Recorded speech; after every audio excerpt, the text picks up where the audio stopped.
Ladies and gentlemen, boys and girls, children of all ages, we are live. What is up, gentlemen? How the hell are you? Man, you got some juice. Dude, Nice. my voice almost cracked in the middle of that like I was a teenager again. You were like, oh, we got it. Hi, we're live. What is up, peeps? Hello, hello. What's good, people? What is up, Yeah, man. We got the amazing, incredible, diabolical Ralphie in the house. The Vendetta himself. I love it. Made him sound like, isn't that how Rick James was talking about? Oh, you like cocaine? Murphy? Oh no, guys. Cocaine is a hell of a drug.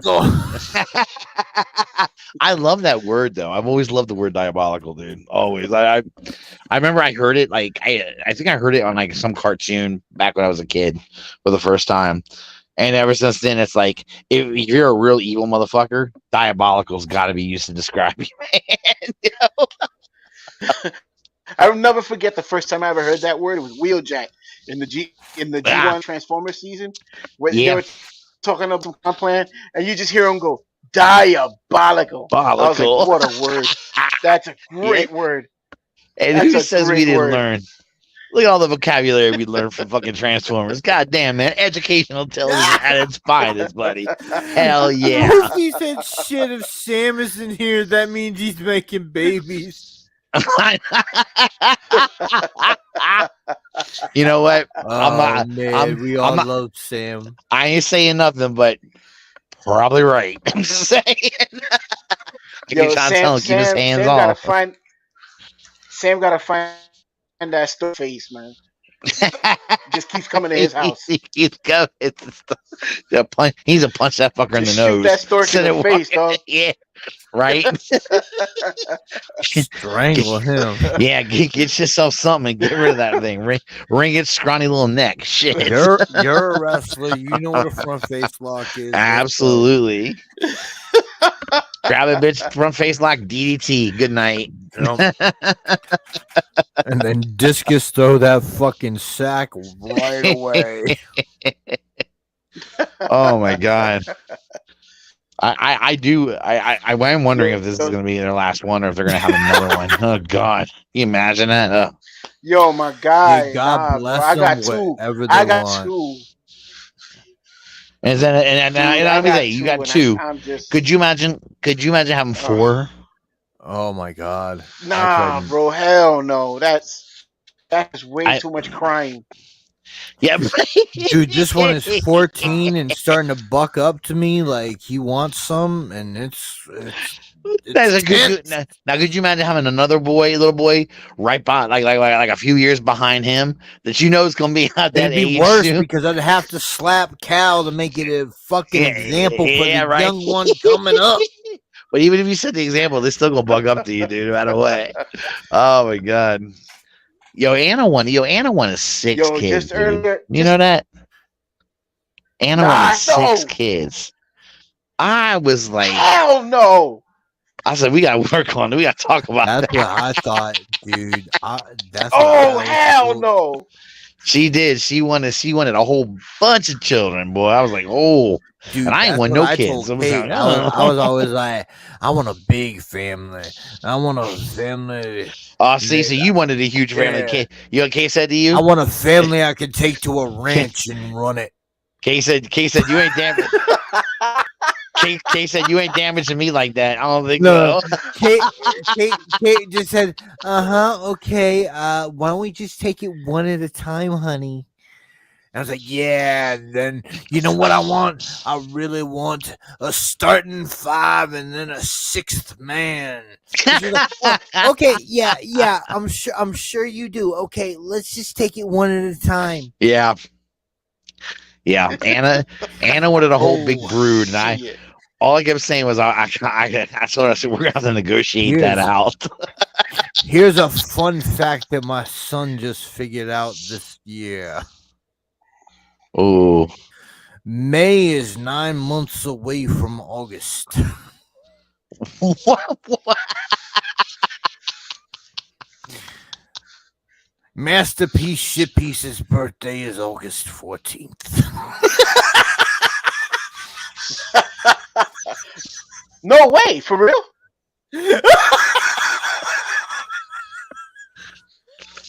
Poor kid. He's doing the math. He's doing the math and he's going, "Oh, gross." Ew. His birthday's May 2nd. That's fucking funny, dude. He's like, "Oh man, Yo, my Nah, guy, my daughter's birthday is August 15th. Word. Jesus Christ, man. My daughter's birthday Y'all is motherfuckers. August 15th. Yeah. You Yeah, gotta man. love Leos, And man. my son's They make birthday is the world May. go round. My son's birthday is May 26th. Damn. It's August that make good Boom, chicka, lord. wow, wow. Ow. Boom, chicka, wow, wow. Yeah. I know. Celebrate good times. I'll tell you now, we legitly we know when we're positive we know the night that RJ was conceived. We're pretty sure we know. Because it was Valentine's Day. It was Valentine's Day, and it was oh Valentine's god, Day, and Russ cut his own brake cable. man, it was Stalled out in East Cumberland, Bumblefuck, it was Virginia.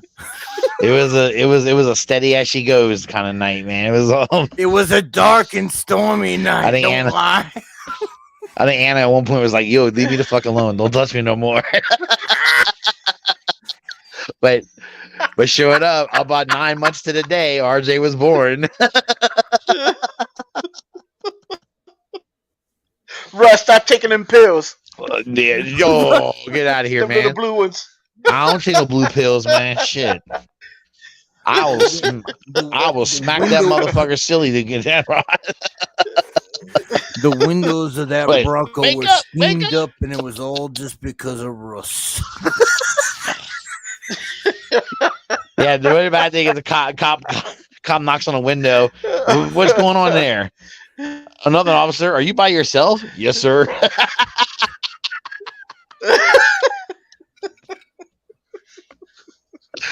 Why are the windows so steamed? This is for your own good. Just stay under the blanket.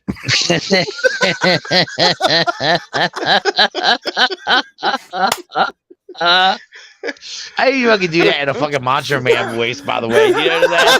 Jesus Christ. It's fucking hilarious. Oh, yeah. Stay under the blanket. Miss Elizabeth, I need you. Stay under the blanket. Make a noise. Don't make one sound. You know how possessive he was over her. So like I could see if like another guy came by to visit, I could see him telling her, "Just stay under the blanket, Elizabeth. Come on, I'll slump your." Do the main event with the Macho Man.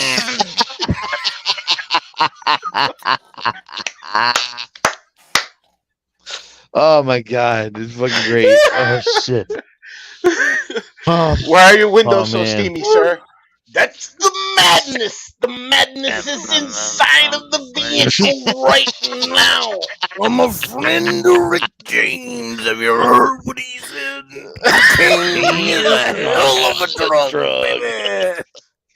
Oh my god, that's fucking amazing. Oh My boy. god, you guys both do good Macho Mans. God damn, dude, that's great, man.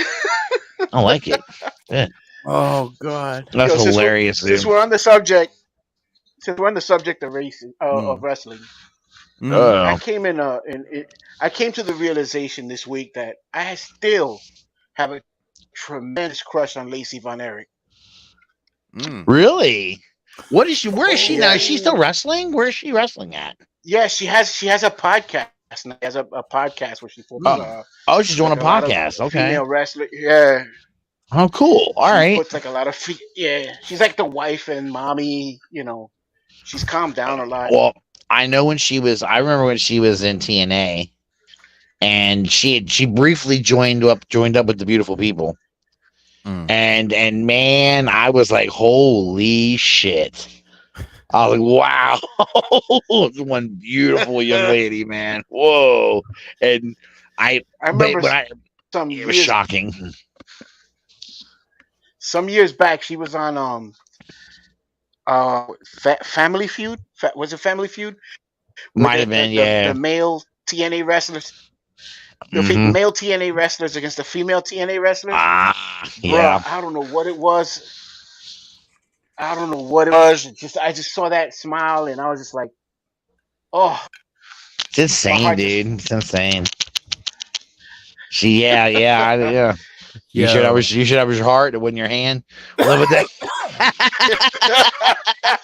since we're talking wrestling, there was something serious that came out this week. It was Yeah. reported from multiple places.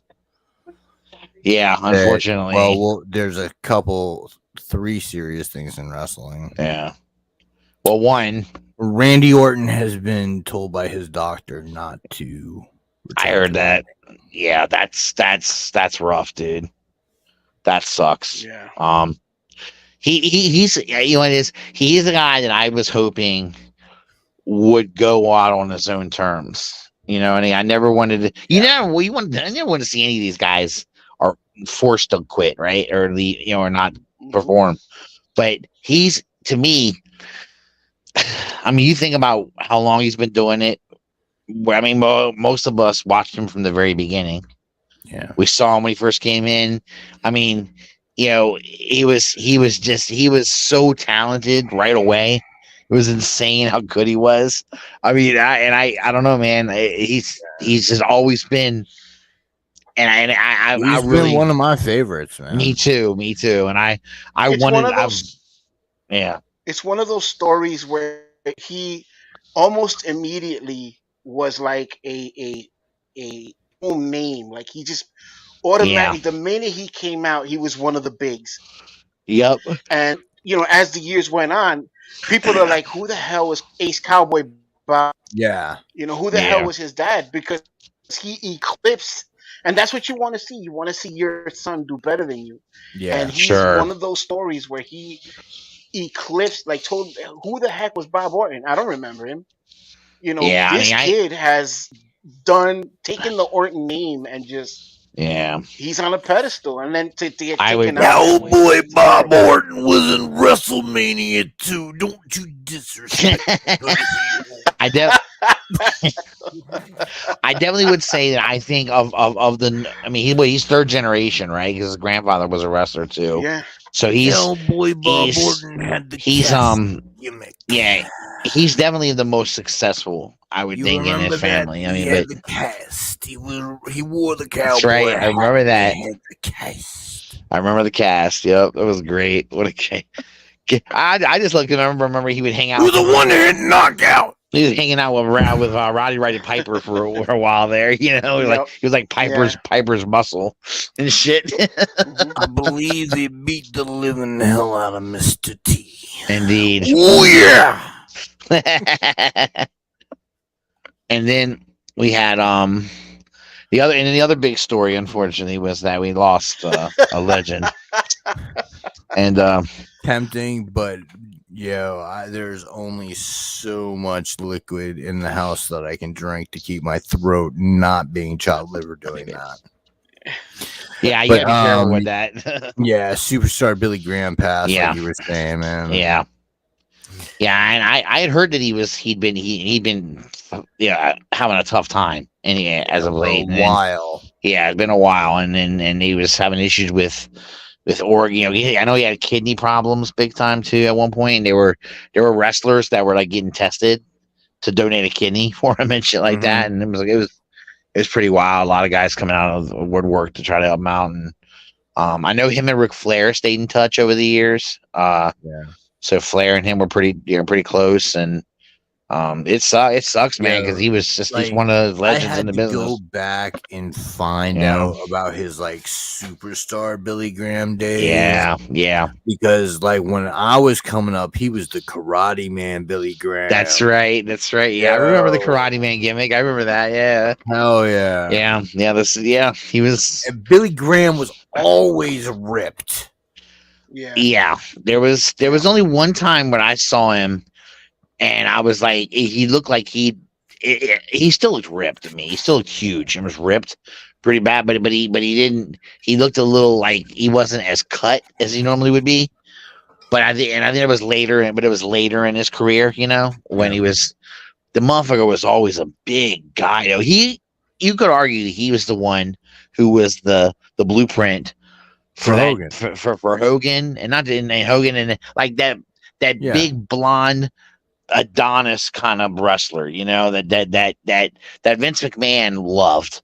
Billy Graham was probably that blueprint, and then Hogan, of course, Hogan was like a little clone of him. Billy Graham, the Macho Man Randy Savage loves Stephanie McMahon, brother.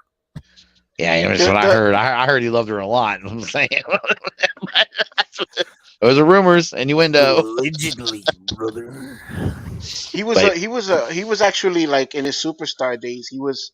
You could even say he was a precursor to that whole Nature Boy thing. Like he used to have the big. Well, the thing the big bravada, the big robes, the big, all the big, stuff all over them. Yeah. Yeah, he definitely influenced the Nature Boy that way, but he also influenced everybody with his promos. Yeah, because he could cut really good promos. Excuse me, sorry, my throat again. His promos were great. Him and Dusty Rhodes, like that one limited run they did. Oh yeah, absolutely. He could get on a mic and spit it for sure. He was good, man. He was good. I caught him right when I got into pro wrestling. He was sort of coming toward the end of his career. Yeah, when I got into pro wrestling, so I was sort of like, I got to see him a little bit. I got to see him wrestle a couple times and things like that. But I didn't get to see him go long, before I didn't get to see him as like what he was known for. Right. The only time I got to see him as Superstar Billy Graham is later on when they brought him back as Superstar Billy Graham just to do he wasn't wrestling though. He would come back and be like in somebody's corner, or would come back and hang out, and we would and do a promo with somebody, and they came back. They would bring wrestlers back, and they do it today too. The old retired guys, and he was so he was that, and he would look. He wasn't a karate man. He was a superstar. Karate was so funny, dude. I'll never forget that gimmick. That was funny. The karate man. Yeah, he was badass though. I like that dude, man.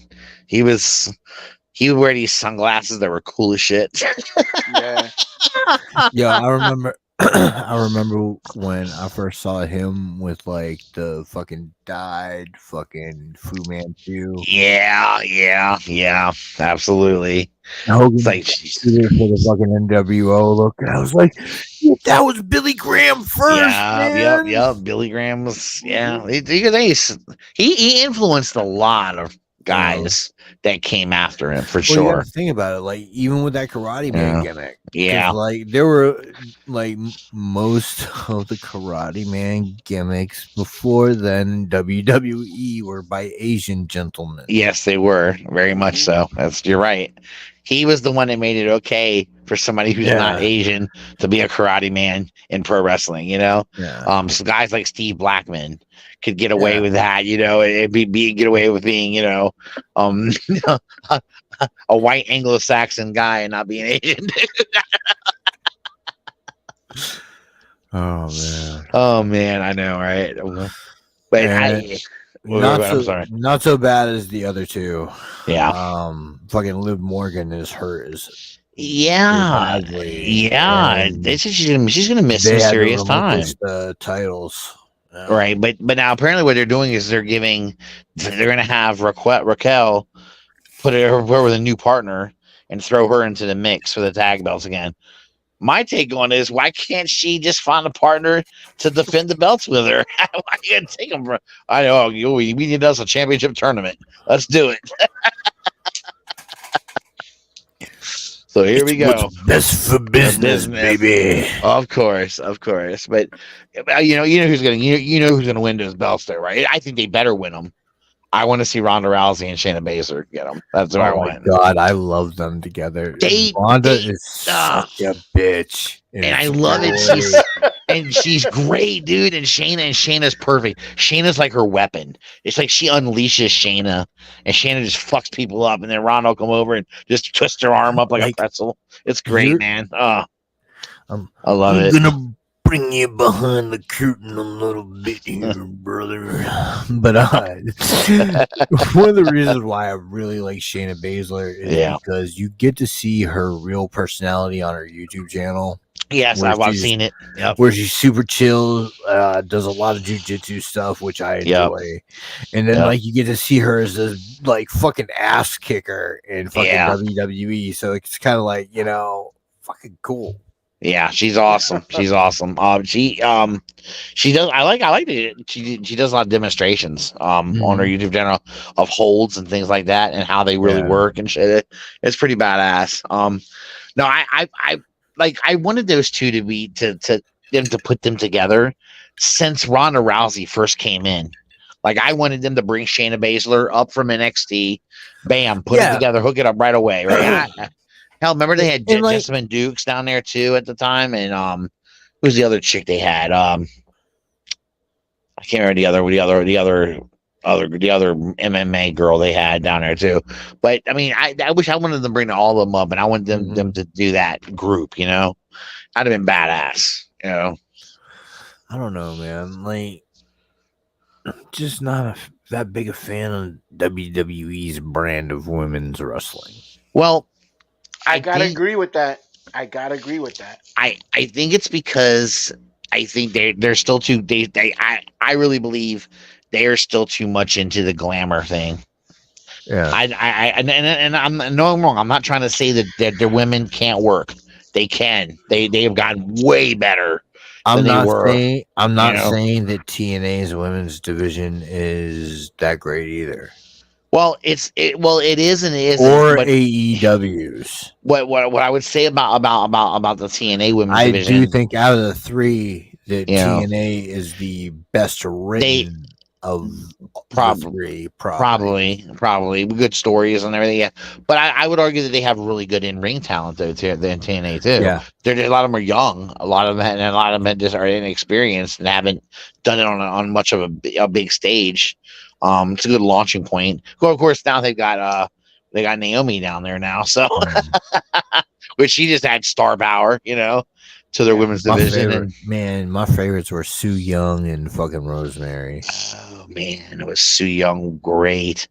She was great, man. And I liked I liked Chelsea Green when she was there, when she was the crazy. Remember after she was supposed to get married and her wedding got broke up and she became like the crazy bride. She was wearing smeared makeup and shit. It was great. It was a great gimmick. I loved it. She was just nuts, man. She looked like some kind of psychopath bitch, man. I loved it. What a good that was Chelsea Green's best. That's the best she's ever been in pro wrestling. She'll never get nothing like that in the WWE. Never.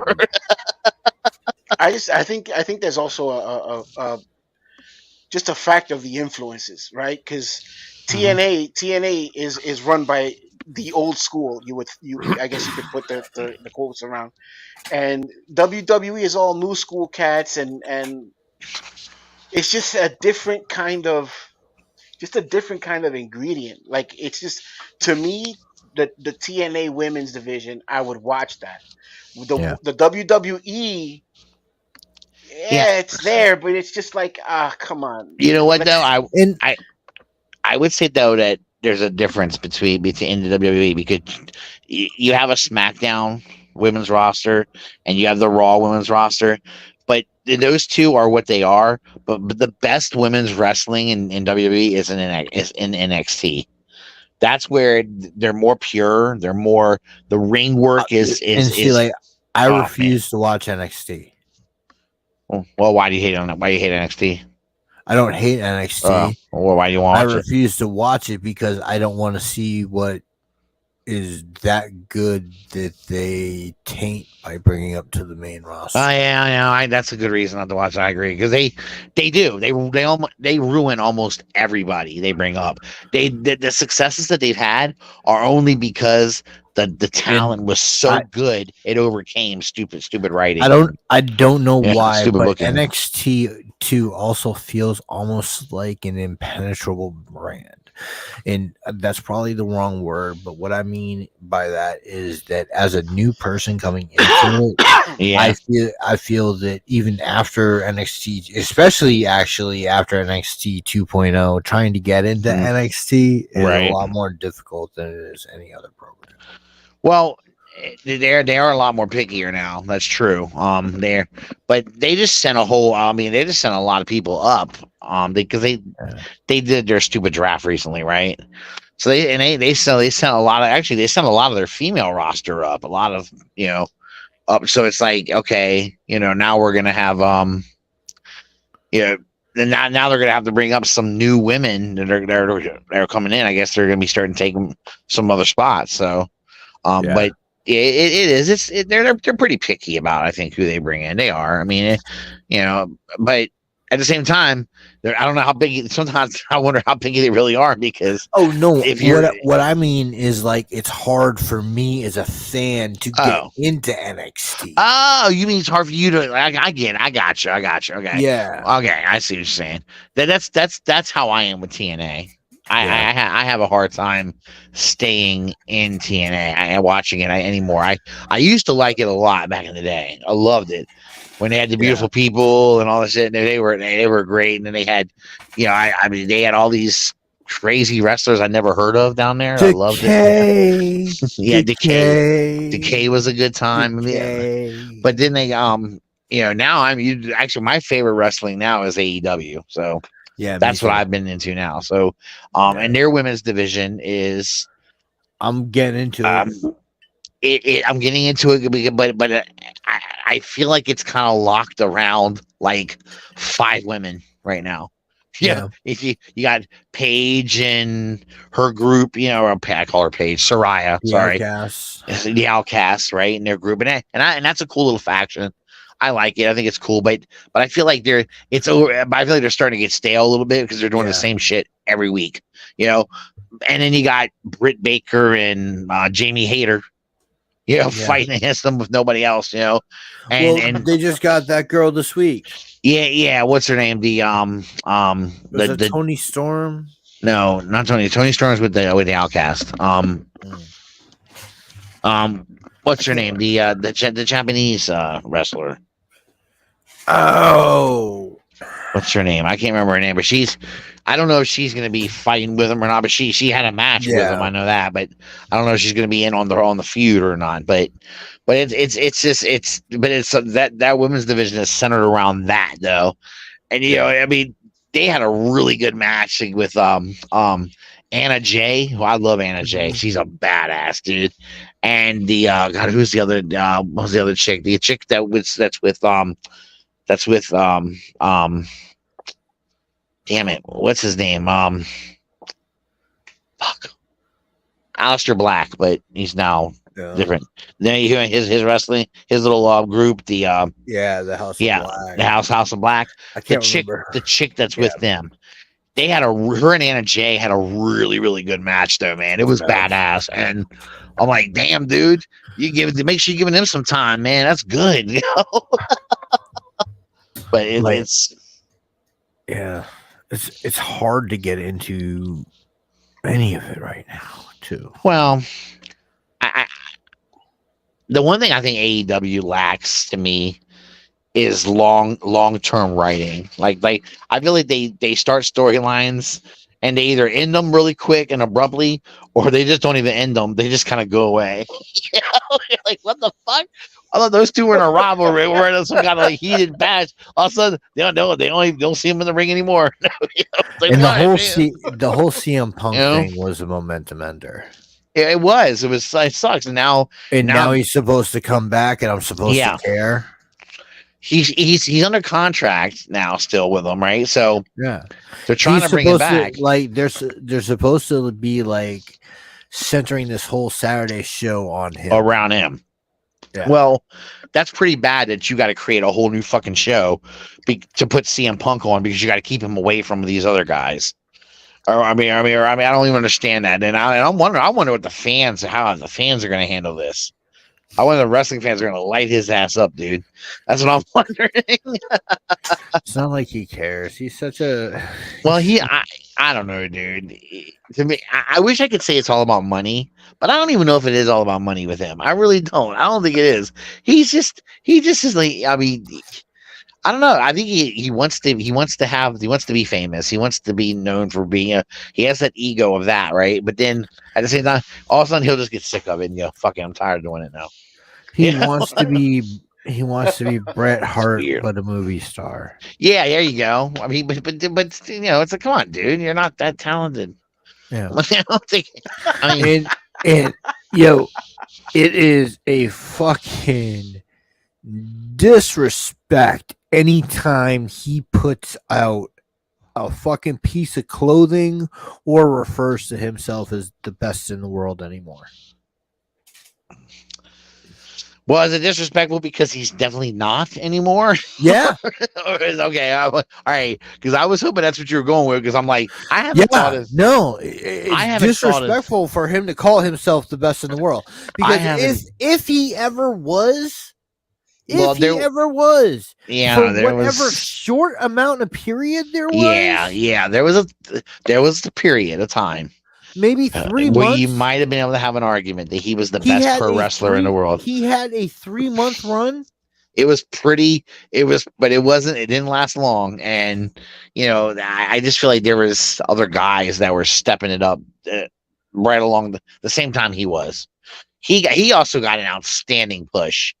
In spite of being a douchebag and holding out with holding out for his contract extension and everything like that, and they even paid. I mean, they even paid Living Color to give him his fucking music. I mean, it was nuts, man. But I personally I've never considered him the best in the world. I never have. No. I mean, I liked him. I thought he was okay.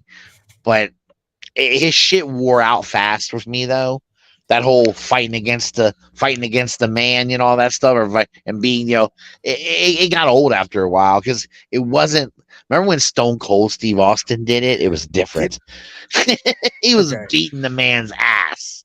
Here's a weird thing about CM Punk, and I know no one else in the world will agree with me. I'm a Kevin Nash fan. Okay. Nothing wrong with that. When they put Kevin Nash and CM Punk together, they did a disservice to CM Punk. First of all, Kevin Nash had the line of the year that year when he said he looked like a fucking disgruntled dishwasher or some shit. That's good, actually. That's good. Yeah, I forget exactly what the line was, but Kevin Nash called him like a dish. Like he was like the most in shape fat man he'd ever seen, or some shit like that. I did remember something like that. I do remember something. Yeah, I remember some. I don't know, but did he say the most in shape fat man, or did he say? I thought he said he was the most in shape, out of shape, or something like that. I don't know. It was weird. It was really weird. Basically, he just was questioning his conditioning. Which that's truth to that, though, Nick. Hear me out on this. There was truth to that because for a while, CM Punk could not do long matches. It was a good long time. And in fact, anytime he did do a long match, if you noticed, he was definitely out of steam toward the end, where you couldn't see he couldn't do certain moves. His opponent had to help him out big time. Big time had to help out a lot. And which is really when your finishing move is what? To go to sleep, right? You gotta pick a motherfucker up on your shoulders and then kind of toss him in the air a little bit and then knee him in the face. Just to Oh, well, he was when he was if he had long matches, if it went too long, he would have a hard time getting a motherfucker up. Oh, You dude, know, he was struggling. if he went past 30 minutes, yeah, he was in trouble. It was gonna be rough. Somebody was gonna get the anaconda vice. Yeah, right. Yeah, go on some other way because he was just not capable of, and that's when you get into the territory of hurting somebody, you know, because you don't have the stamina. I don't think that he ever has hurt anyone. I think accidentally maybe he's had a couple of because I do remember him and Cena having a match, and I think Cena got hurt, but I don't think it wasn't like a fuck up or nothing. Pro wrestling, the guys get hurt sometimes. It's right, you know, and I think that's what happened with Cena. He just got hurt because of that, but it wasn't nothing major. It didn't keep him out too long, you know. But now I don't think he's ever really seriously hurt anybody either. But that could be because, luckily, most of his matches have been small throughout, or been short, I guess, throughout his career. I mean, rarely does he have a match that goes longer than 20 minutes. Yeah. It's because I would question if he can or not, especially now. Good God. I'd be afraid to have motherfucker going too long now. Shit. But yeah. But even back in the day when he was younger, you know, I mean, yeah, I know Kevin Nash isn't the kind of guy either. I know Kevin Nash has got a reputation for bad mouthing people and stuff like that sometimes, but I'm a believer that Kevin Nash, the people don't like him because he doesn't have a filter. Yeah, that's why he's my favorite. He tends to be overly truthful. Yeah. And it drives people crazy because they don't want him telling certain stories, you know, about them and shit, you know. It's like, hey man, you know, that's how he is. He's not he's just not the type that's gonna I mean, I remember listening to him talk about Shawn Michaels one time, and he laid it out. He said Shawn was a fucking drug addict, dude. That was simple, you know. Shawn was in bad shape, you know.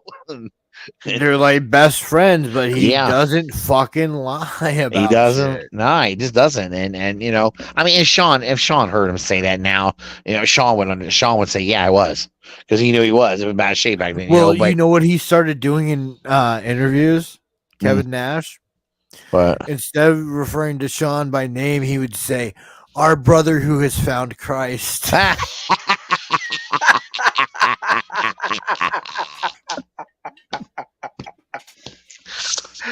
Well, he definitely did. I mean, I guess whatever helps you, dude.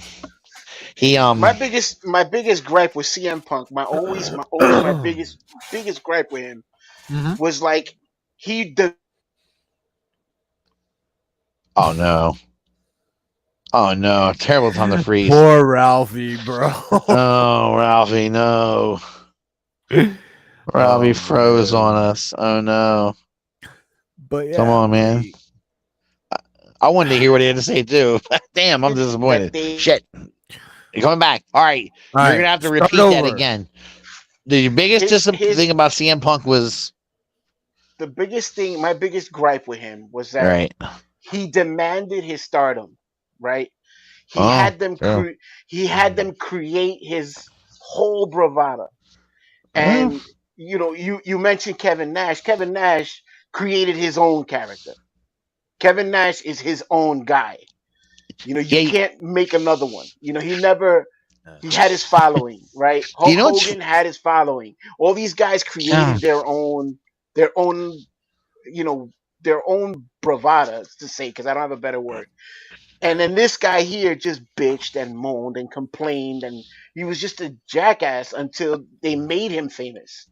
You know, it's just you force that, and I never ever attached myself to that. I didn't even like him in MMA. Yeah. Oh hell no! He was a joke in MMA. I laughed every time I heard he lost a fight. I laugh. I just laughed. I giggled. His I was like, "This feelings got hurt because Joe Rogan said he was genuinely untalented." Yeah, he trained with one of the best camps in the world. Look, man. Look. I'm sorry. Listen. if you could take a piece of shit, you could polish it up all you want, do whatever you can try to do to it, dress it up. In the end, it's still a piece of shit, and that's me. And I guess I was looking to try and find out like what Nash said about fucking Punk, but I guess they got into it again because Nash said CM Punk is tired. Phil at 42 years old, Phil's tired. Phil's beat. Phil's tired. Yeah, he's beat up. I was beat in the up. ring at 55. Yeah, right. And Phil's beat up at 42. I kind of understand. I guess CM Punk said, "Oh my God, Kevin Nash, what the fuck? Thought he was dead." Lol. I know. No, he's very much alive. Here's the difference. He has Legend. He has business. the highest ranked wrestling podcast in the world right now. Yeah. Also, more people who know who Kevin Nash is than CM Punk. Like my son, I do. If I tell my son, I ask my son, who's Kevin Nash? He'll know who Kevin Nash is. If I say CM Punk, he'll go. And I'll have to think for a minute, and he'll probably come up with it after he thinks for a second. But oh shit! Was that me? Hello? Which one you want me to remove? Hold on. I'm gonna take myself out. All right. Oh, there's two of them. Oh my God, we had two Ralphies in this motherfucker. Dude. Double mint, baby. No, we sometimes there's a rupture in time and space. Ralphie, I do agree with what you said, by the way, about him. I think CM Punk definitely. I feel like when he came into the wrestling business, I really believe he felt like stardom and success was. Yeah, he felt like he was entitled to it, and I don't think like. Oh shit. He had success. There he is. What's up, big man? Up, Eric B in the house. Yeah, we heard you was double. We heard you was the double doing it tonight, man. I was a double goozle, man. I said that's what I was like. He's double booked. Shit, man. I said, we'll hop on when he gets a chance. To finish it up. Yeah, I had to finish up my first obligation first. Did they what were they going over tonight in Transformer again? So we went over a couple of things. It was right out the box night tonight. So we went over a couple Mayfex figures and then a bunch of Transformers. Yeah. Mayfex figure. Oh, nice. Okay. Yeah, I'm a huge X-Men fan, bro, and Mayfex been killing it, man. Yeah, they really. That's awesome, man. Mayfex is best shit. There's some Transformers coming out that I just got interested in. And I was like, they're doing a deluxe scale, like a deluxe class Beachcomber. Yeah. And he looks fucking good, dude. I was like, dude, when I saw him in robot mode, the back cleans up so nice. Chug's been killing it, man. My God. They've been killing it. I'm not a Chug collector, but you got to give them credit. Dude, I'm getting that. That's the only Transformer I'm going to buy right now, but let me get that. I bought a few others. Man. Oh no, you're good, dude. Come on in, man. No, we're just bad mouthing CM Punk. It's all good. Yeah, CM Punk. That dude's a weirdo, man. Yeah, see, there you go. He was someone else bad about. Look, as soon as I saw them, I had a fucking Pepsi tattoo on his arm. I don't know what the fuck, man. We don't care about what soft drink you drink, bitch. One day you'll scribble Coca-Cola on your other arm, but they'll pay me some money. I will. I think right now is a good time to talk about something else real quick. Oh, that's fine. Both Ralphie and Eric. Oh shit! Here. All right, what we got? Well, we've needed some help around the place since Samuel has decided to repopulate the world. Nick Cannon Jr. over here. Yeah. So we haven't had, and like a podcast is fun with me and Russ, but it's not sustainable for 2 weeks. So we've enlisted young Ralphie and Eric Burgess to be helpful to us and fill in from time to time whenever they can. He said, "Hey Ralphie," he called you young Ralphie. I appreciate that. Hey, look at that. I appreciate that. He's buttering your buns, baby. I'm telling you what. Because see, that's part of management. You need to know who needs to be lifted and how. I hear you. I'm the elder statesman here. I'm I'm the one. I'm the closest one to the Geritol tablets. Not the Geritol. I swear to God, I think my mother-in-law signed me up for all sorts of shit because I get AARP emails and fucking crazy shit sent to me. No, don't feel bad. They sent one from AARP to my daughter, and she's only 9. I'm like, if you get out of here. He's like, what the fuck, dude? She's 9 years old. What you doing, man? Like, come on, holy man. shit, dude. Y'all wildin'. Yo, they immediately. Yo, they doing some serious recruiting, buddy. Trying, man. Damn. They can do. Good lord. Who is the AARP spokesman now? Oh, god damn if I know. Yeah, I don't know What yet. do you got there, Eric? I see Weapon X maybe or Wolverine something. Yep. So this is the Uncanny X-Force. And nice. Is the X Factor Cyclops. How cool. Mayfex. Mayfex has been killing it, man. Dang, yeah, they're on the come up, man. They've been on the come up, but I'm saying like they're coming out with some real cool shit. Like they're coming out with nice, dude. Shit. Hell yeah. Yep. I like that, dude, man. Deadpool. Dude, that looks good. Crazy. That's badass. Nightwing's on the way. I can't wait till Nightwing gets here, bro. Cool. Oh, shit. Well, that'll catch me up on Hush until they come out with some more figures. But yeah, man, it's crazy. It's crazy. That's cool. Crazy. That Nightwing from Hush is badass. Not to steal your thunder or anything, but you had a couple of interesting topics in the chat that you wanted to talk about. And I'm glad you held off until I'm here because I'm chomping at the bit. So whenever you're ready, you let me know. Which one do you want to hit first? Well, you tried one today that I thought was, or was it yesterday? Yesterday that I thought was Mortal Kombat 12. Oh my god, dude! I haven't. Okay, guys, I haven't even seen who the fuck's in the game yet. I don't know nothing about it. So you do have tell. Chosen to oppose peace. Oh my god, dude!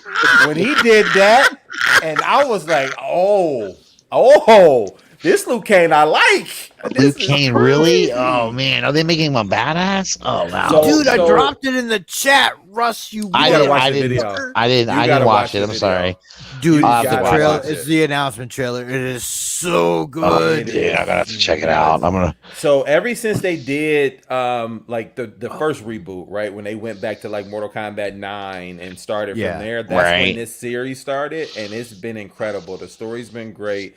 The characters that they've used have been pretty thoughtful and involved. So I love it. The last Mortal Kombat was amazing, even down to the crypt. And that story that they just gave us on the tail end of that rolls right into this one. And now they're rebooting the whole thing. So it's going to be another 12 games that comes out. I'm pretty sure it's going to be at least pretty bad. That's cool, man. I wonder who DLCs are going to have for it. Oh, really? Do you? Can't wait. So to give you a little background on it real quick, Russ, just not the DLCs. I'll let Nick do his thing on that. But like, so you know how Mortal Kombat started, right? How the story goes all the way back to the realms and the tournament and all that. Yeah, absolutely. Yep. So now, spoiler alert, Liu Kang basically took Raiden's spot as the god for Earthrealm. Oh, that's so cool. Oh shit. Yeah.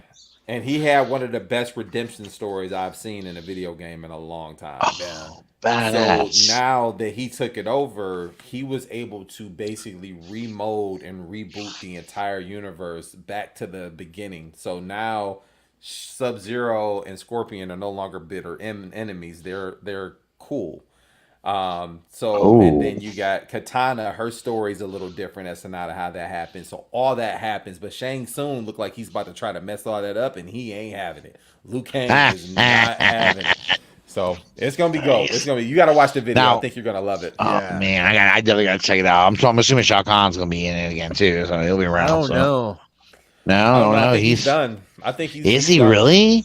Uh-huh. Wow. After this last dude, he got kind of bitched in Aftermath. Oh, man, I love Shao Kahn. It was one of my favorite characters. Yeah. Liu Kang has become like the fruition of what Liu Kang should have been for the whole time. Long time ago. Like I used to get angry with it because I always thought he was supposed to be the hero of the game to me, right? Mm-hmm. But I always felt like they never would give him his proper heroic moments. Like even when he would win, he wouldn't win. You know, Right. shit like that. It frustrated me to no end, dude. So He it was was like a suffering hero. Like he always had some loss and some turmoil. Right, and I'm okay with that a little bit, but at some point, let the motherfucker let him get some juice, man. Come on, you know what I'm saying? Give him a dip of Kool-Aid. Come on, and that's cool to hear that they're evolving his character into like that's fucking awesome, man. Holy shit! Now I'm really digging on that. After the coolness of that trailer, there was a leak from Amazon Italy, and I believe this is what happened last time. I'm not sure if it was Amazon Italy or Amazon Brazil or something last time. Mm-hmm. But according to this leak, the playable characters to be added as DLC via Combat Pack 1 are Quan Chi. Okay, nice. I like nice it. one. That's a good one. Omni-Man. Omni-Man. What about Omni-Man from Invincible? Yes. What? No Yes. way. Yes. Oh, you gotta be kidding me. That's happening. Go ahead. There's more. Yeah, there's more. Go ahead, Nick. Who's that? Ermac. Ermac is back. What? Oh, shit. Peacemaker. Nah, like John Cena? Yeah, because WB owns the rights to that game. Owns their studio. Mortal Kombat. Dude, no. What? Please tell me if that John Cena's voicing him.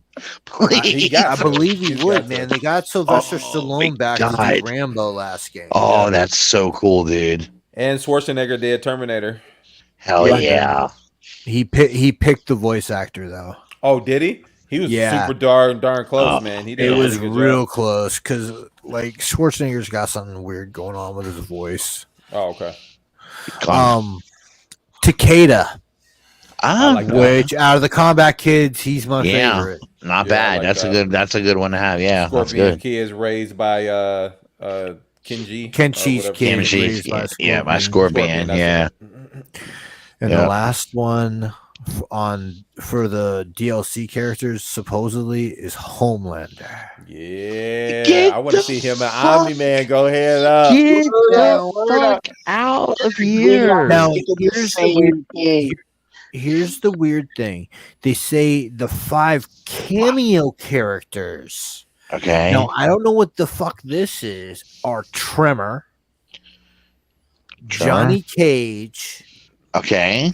Chameleon, Movado, and Farah. Okay, so they're just going to make an appearance. 5 of those characters. Now Johnny Cage also is supposedly going to have a Jean-Claude Van Damme skin. They did that once before. So you can make him. Yeah, well, remember he used to do the leg spread like Van Damme, right? Right. He had the blood sport. They did the blood sport scan one year. Okay, that's cool as shit. That's pretty cool. It's supposed to be like I guess Van Damme doing like Stallone did for Rambo. That's pretty cool, man. Holy shit! So that's what's rumored. So wait, is he going to be I wonder if he's going to be a playable character, or is he just going to make it be like have a cameo? That's what I'm wondering, because there's rumors that this Mortal Kombat is going to have a different fighting system, and that it's going to be like have assists like Ultimate Marvel versus Capcom.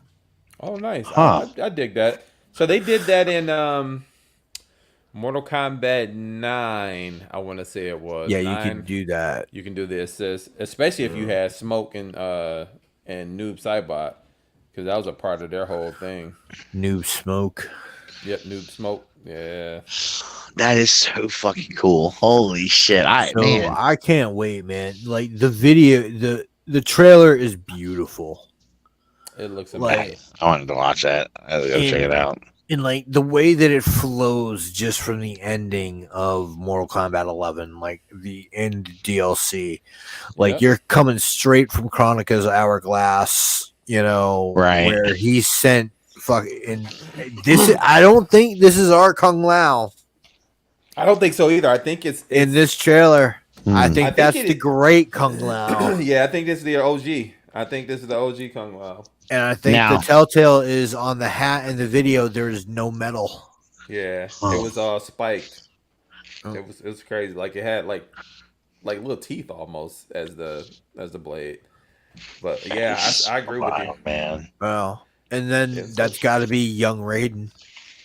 Yes. Yes. Young Raiden. So I guess okay. Like, so is that what he did? Is Raiden back as a kid? Or like younger version of him? Yeah, like probably a very young adult, and it looks like he was part of the Shaolin monks before he became a god. Like it looks like they're going that far back. That's fucking cool, dude. Yeah. I wonder if he still got his lightning powers and shit.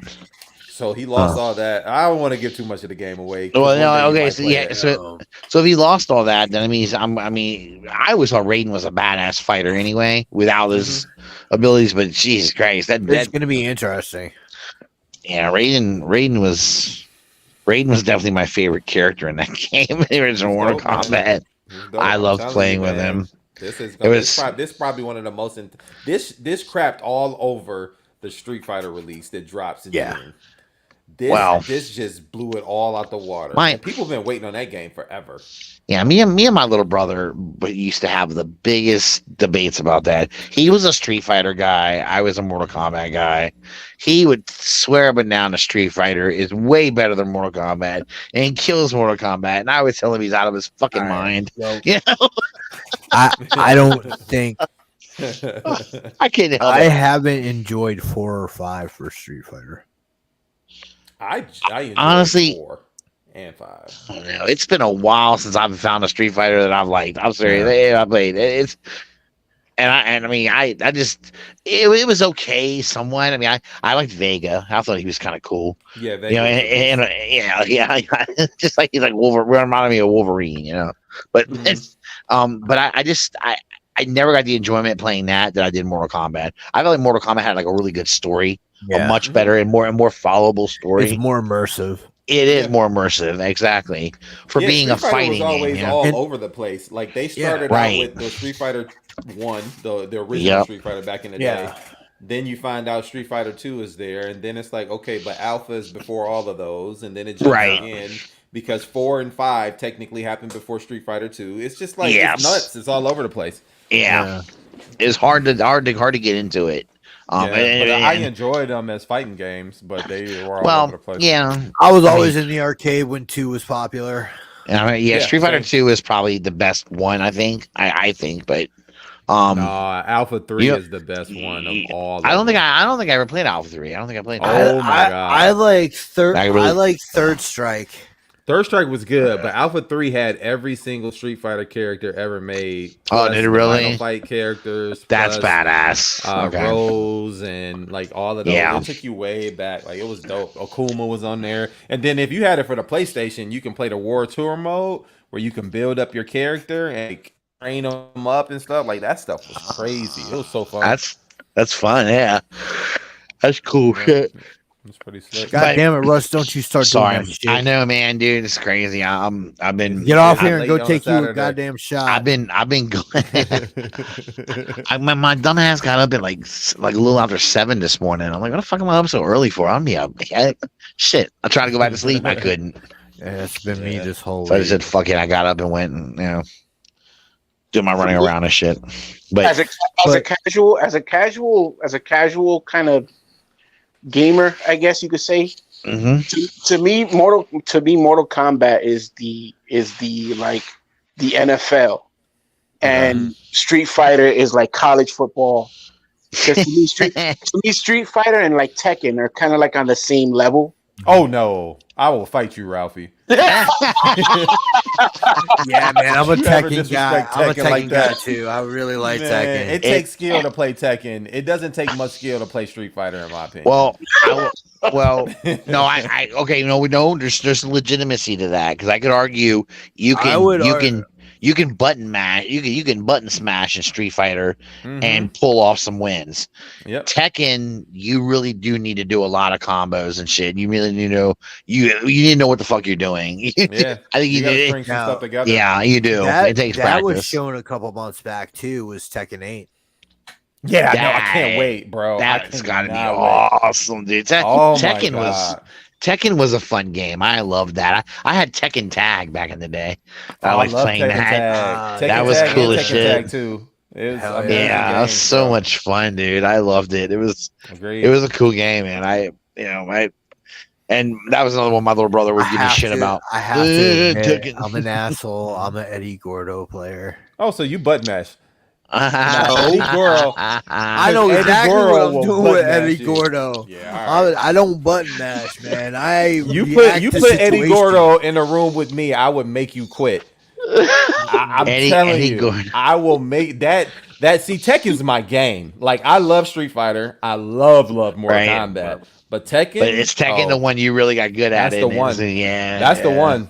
I played tournaments at my house. I ran a fundraiser off a tournament. I ran a fundraiser off of Street Fighter, Mortal Kombat too. But bro. Everybody has it. Well, because we do have a Twitch channel.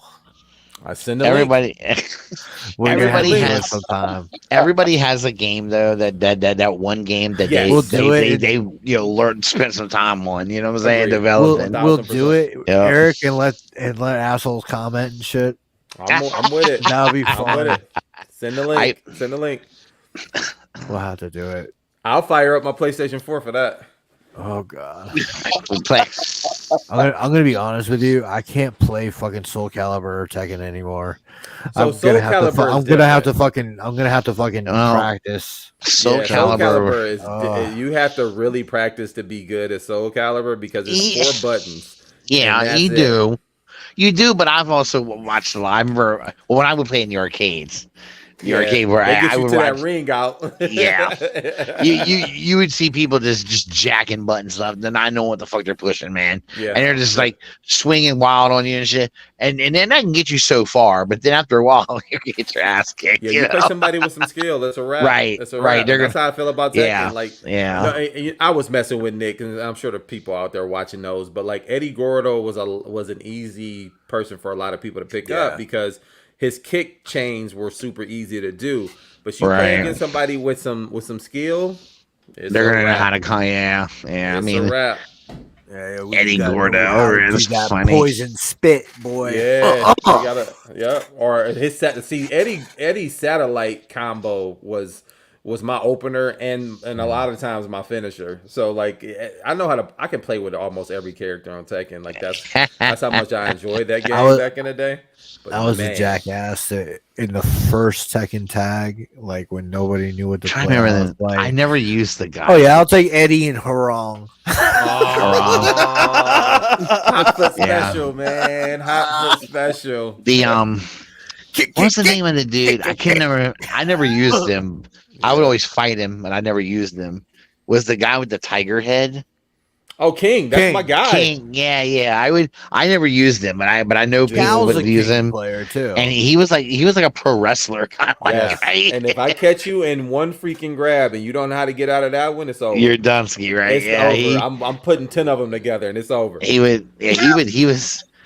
definitely a guy that whenever if I went against him, I would try to keep my distance. Combo breaker. You got to. Yeah, you got to keep your distance. You can't let him get a hold of you. That's it. That's it. He grab you and you don't know how to get out of him. But you got to hit the button at the right time to get out of it. It's a wrap. I just loved some of his moves. I thought his moves were cool. I never used them though. I never did. Probably one of the big characters in the game that I wish I had a chance to try. But I never did. Dude, what is it? Is it Wang? Harong. No, Wang. The old man. Wang. Yeah, Wang. Yeah. Dude, he's kind of badass. Too. He's badass. So that's Zhao Yu's teacher, and his moveset. I use her too. That's where they got Julie as moveset from. Oh, cool. Okay. Yeah, he's a wicked little fucker. I like the way he moves. Yeah. The way they have him move when it's pretty cool as And then shit. like, what's the dude's name? It's like Doctor Bogdanovich, Bogdanovich or whatever the fuck. Yeah, I like his ass on the too. ground on you, and then he just lay down on the ground and kick you half to death. See, I thought that was a character that I thought was I watched somebody use him. And I thought, oh god, what a joke! This is a shitty character.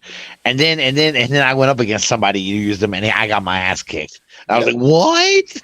You got some skill. You can figure it out, man. I'm telling you. Man, he got some crazy combos. I was like, that's crazy as shit.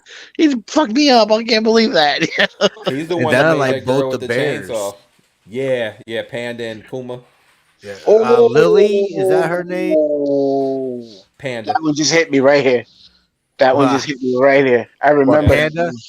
Yeah. Panda. That one hit me right here. I just remember a whole bunch of memories.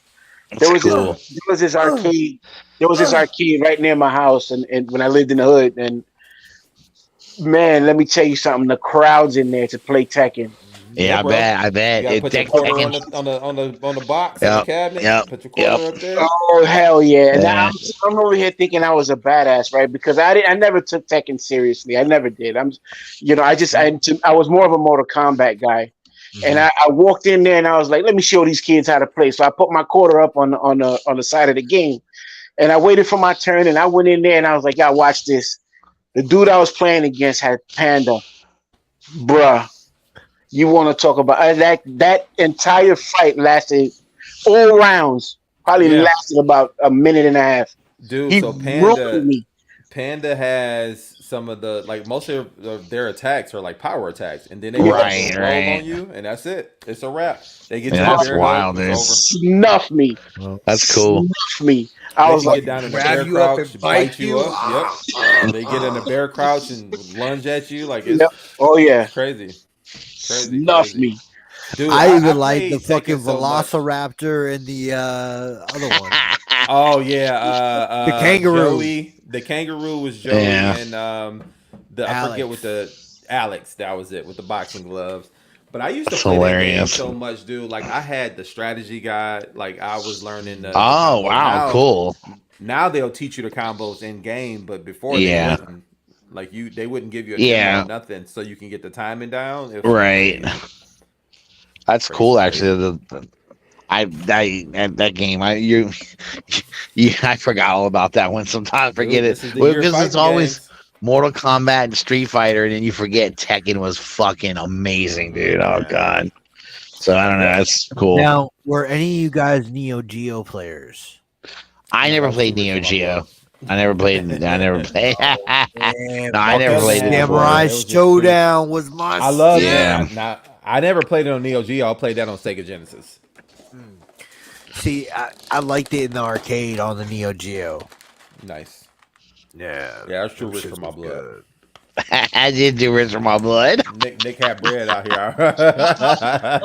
Oh man, it was the same. It was the same shit half the time, especially if you went to Pizza Hut. I saw I remember seeing it in the arcade. I just never played it. I never. One of my favorite fighting games that was on the Neo Geo that not a lot of people know about was called World Heroes. World Heroes. Yeah, World Heroes 2.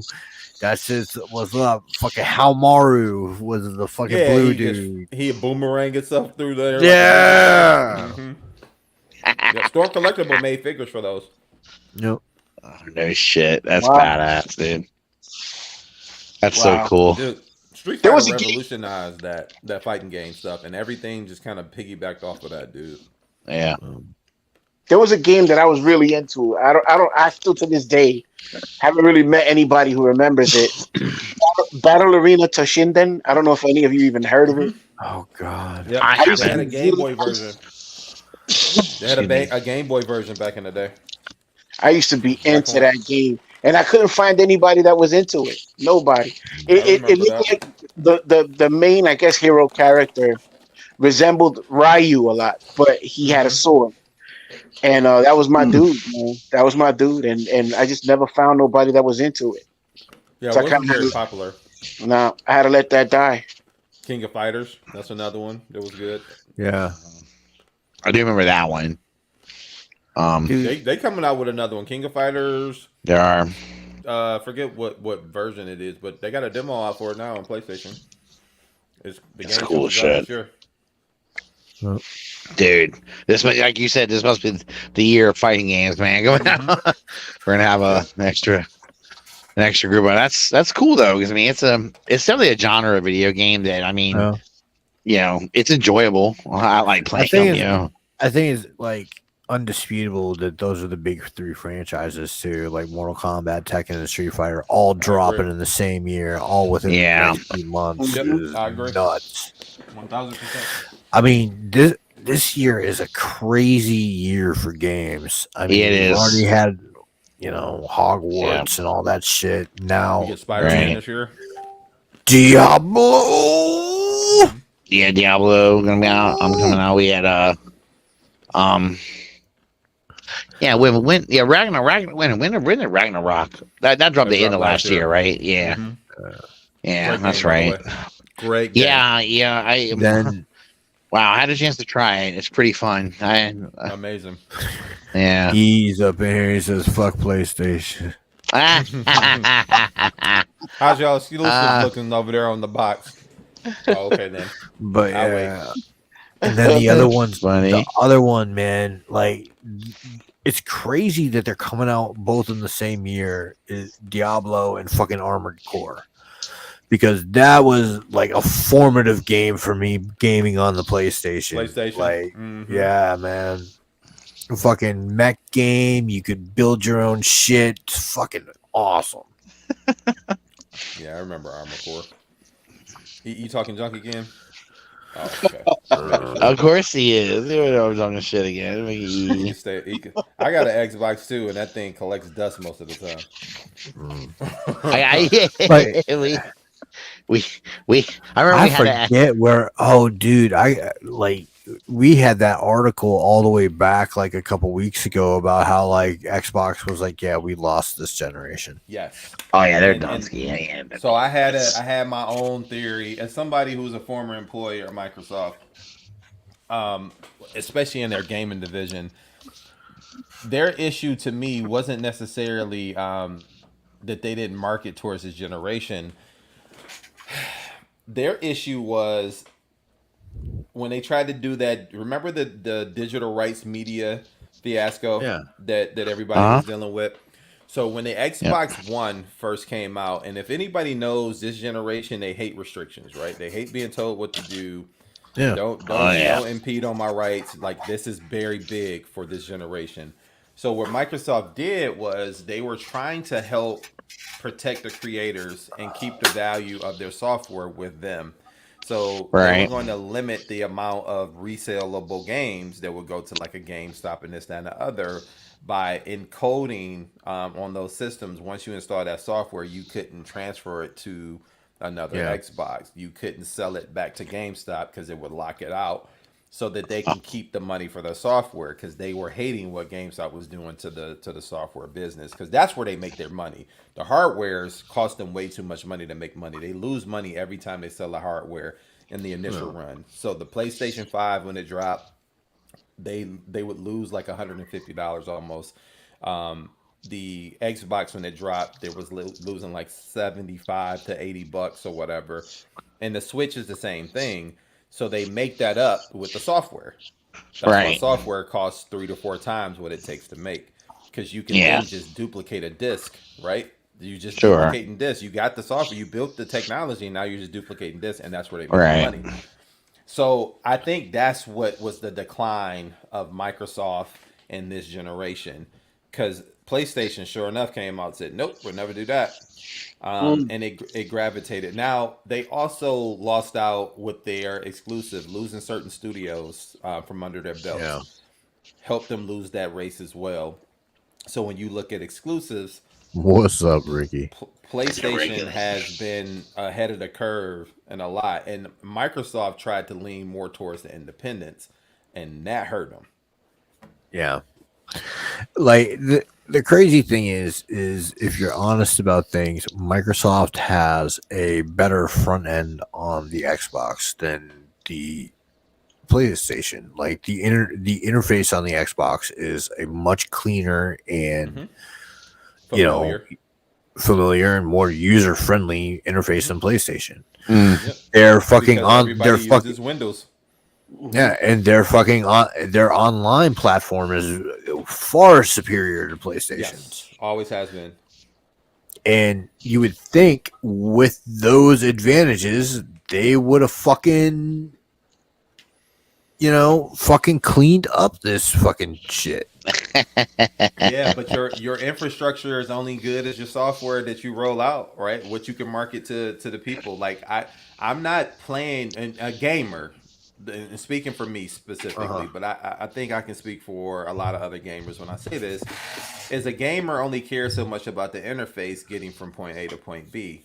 The game is where we spend the hours, right? Right, true. If the games are not coming out and drawing my attention, or if the exclusives are not gravitating me to your actual hardware, then who cares, right? Like not trying to be rude, but who cares? No, that's absolutely fair, and like that's the thing. Like, how hard did the exclusives hurt this generation of Xbox? So Halo getting delayed, and then Halo online multiplayer for a campaign getting delayed hurt them tremendously with this rollout.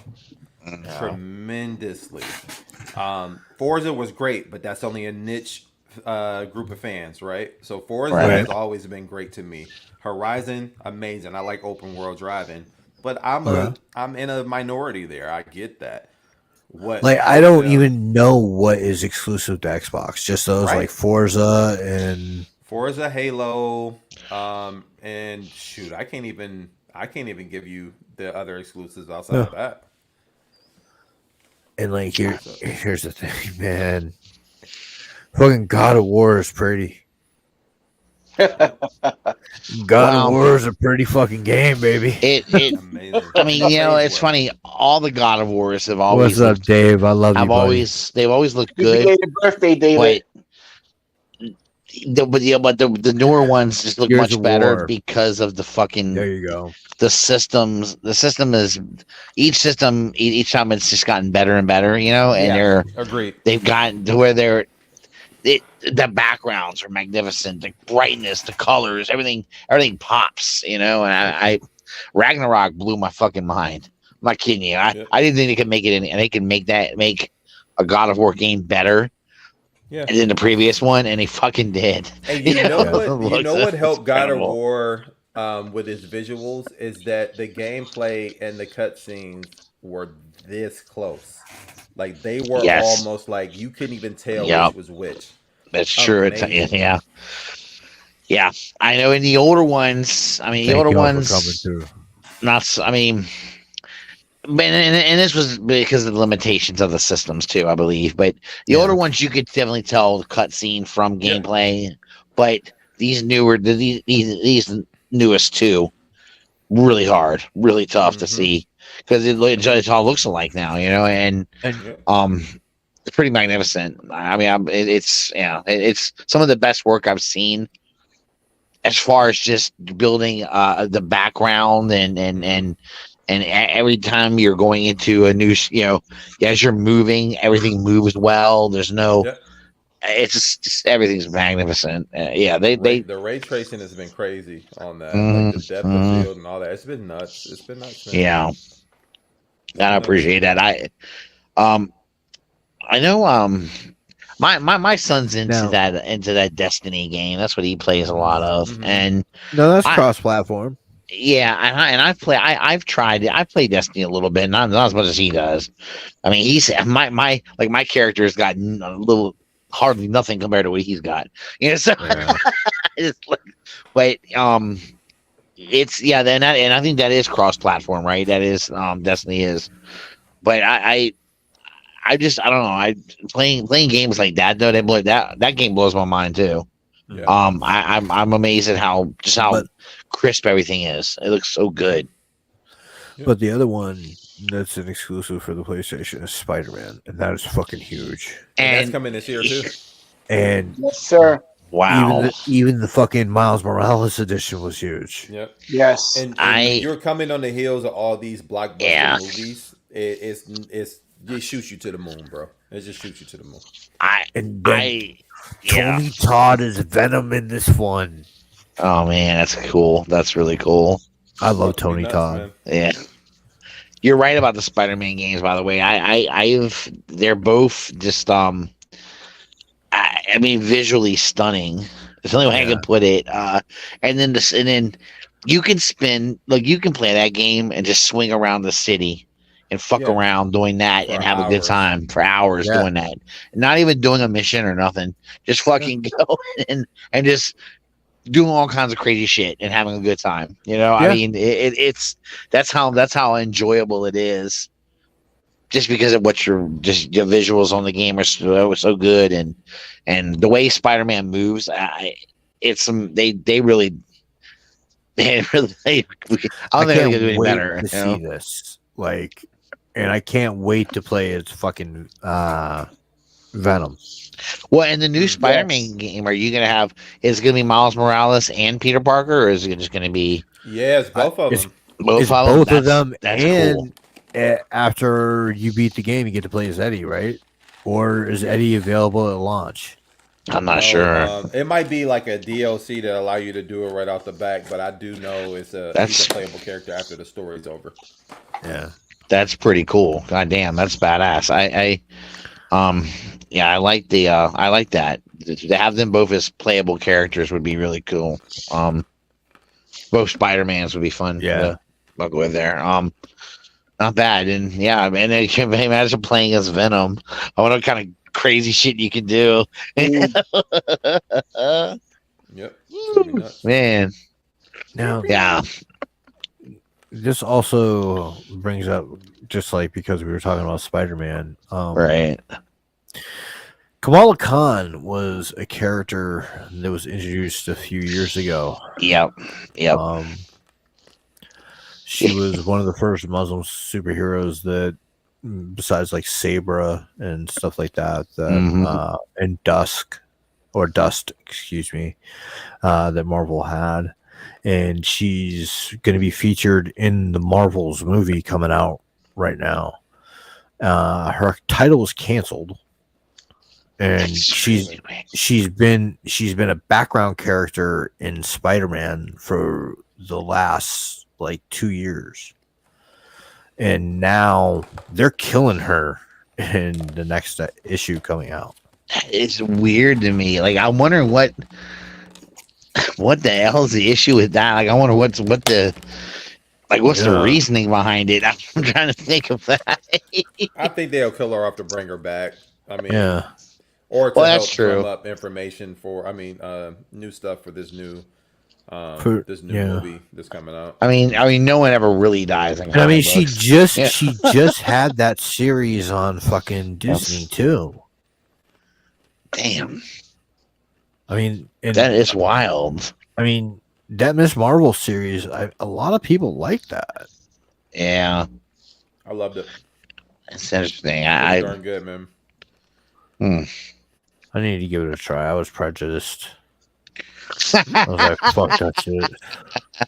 Did you just not even want to give it a shot? Fuck it, man. I was like, man, anything that's tied into Carol Danvers, I don't give a good goddamn about.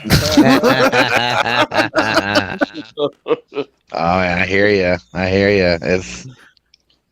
It's sometimes it's tough to me to want to give those shows a try. I don't want to. Because I don't want to invest any time into it. But I have found lately that when I have taken a chance on a show, so I get hooked on it, and I'm like, oh shit, man, here we go, I gotta finish this out, and if only the Star Wars shows worked that way for me, I'd be good to go.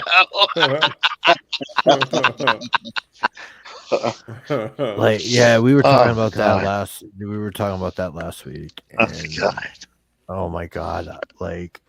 I started. Kate got behind on Picard while I was watching it. So I was watching with Cal from like episode like 4 on through 10. Right. So now I'm going back, and she just watched episode 5, so I get to go through the whole second arc of that whole fucking series again. It's just gonna be so much fun. I mean, yeah, that's kind of when shit gets really awesome. I don't know. It's just really into it's. Oh.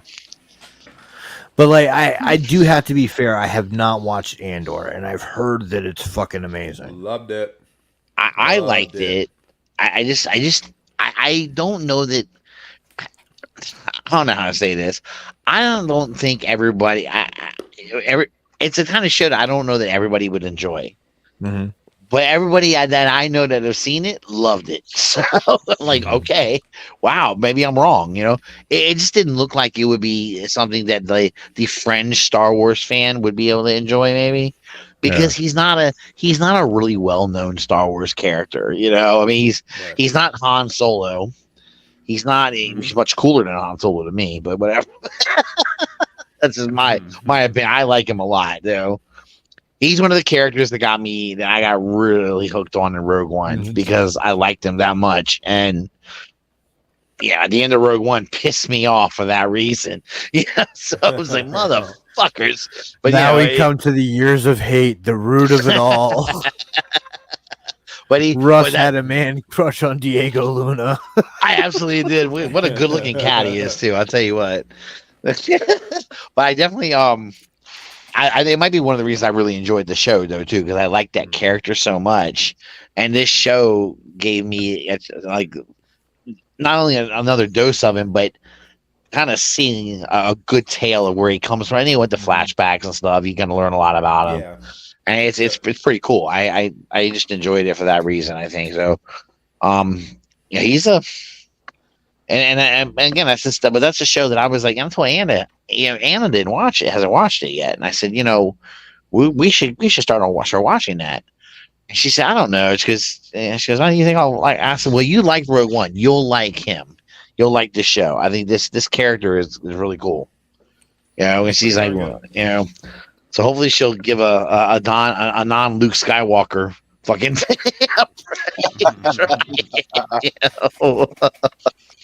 Good Lord. That's the other thing. Isn't it fun to see something that ain't got Luke Skywalker and none of that shit? Good times, man. I don't know what it is. Like, from the start of Andor, there was really good buzz. I just never, turned it on. And then, like, what's the other one? Fucking Mando season 3. I was like, I couldn't get through like the first 15 minutes of it. Well, I think that Mando gets. I think Mando picks up later. Yeah, much better. I think you got to. Yeah, I think it gets better later on. You just kind of got to go get through the first episodes to set some stuff up a little bit, but. Later on in that season, I am sick and tired of settling for having to watch a few episodes of a show to fucking get it going. I know, but I think a lot of times they do it because they're trying to set stuff up for the overall story arc, and it's but it takes a long time. and that's the thing. Like, I've heard like great things about like fucking Rings of Power and shit like that, and like I've given that like 3.5 episodes. And I'm like, Jesus fucking Christ! Great. But like when like I've heard the 4th episode, I'm like halfway through it, and I'm like, what the hell? I'm telling you. I think it's I agree with you, Nick. It took me up until about episode 5 or so before I really started getting enjoying it. I'm really enjoying it. See, now it's episode fucking 5. The fucking goalpost for me again. For me it was. I mean, some people were saying, "Oh, just watch the first 3 and you'll be okay." Well, I watched the first 3 and I wasn't there yet, so I needed a little bit more. So. But it gets better, but yeah, I am so sick and tired of this decompressed storytelling. I know. I give give me what I want to see. Give it to me. It's getting to where I get excited if I see a TV show that only has like 8 episodes, 6 to 8 episodes. I get excited because I'm thinking, well, that's less fluff. Maybe that means I'm gonna get right into it, you know. But here's the thing, though. I don't think with the Lord of the Rings, the Ring of Power, it was any fluff. They're taking you back way back. Yeah, you're right. Yeah.